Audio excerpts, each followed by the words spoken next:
Social मीडियावर जुगाड करून तयार केलेल्या वाहनांचे अनेक व्हिडिओ व्हायरल होत असतात। दरम्यान मुंबईतील वरळी परिसरात एका नवीन प्रकारच्या वाहनाने सर्वांचं लक्ष वेधून घेतलं आहे। अमित भवानी यांनी सोशल मीडियावर शेअर केलेल्या व्हिडिओमध्ये ट्रॅफिक सिग्नलला एक 3 चाकी गाडी थांबलेली दिसली।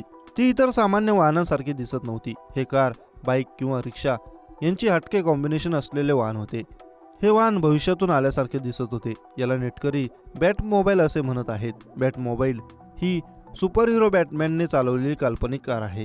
कॅप्शननुसार कारला लिंक्स लिन इलेक्ट्रिक असे म्हणतात आणि ती डेन्मार्कमधील लिंक्स कार्स नावाच्या कंपनीने बनवली आहे।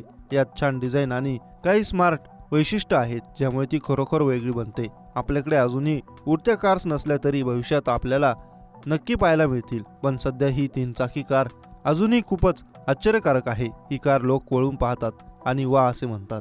व्हिडिओ शेअर करताना कॅप्शनमध्ये लिहिलं आहे की मुंबईत चालणाऱ्या वाहनांबद्दल लोक अंदाज लावत आहे।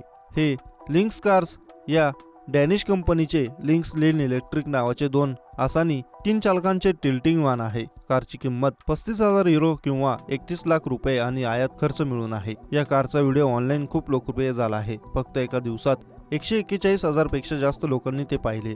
प्रत्येकाला या सुंदर कारबद्दल अधिक जाणून घ्यायचं होतं आणि त्यांनी याबद्दल ऑनलाईन खूप चर्चा केली। इंटरनेटवर एकाने ही कार कोणती आहे हे शोधून काढले आणि कमेंट करत सांगितले की ती कारवर आहे।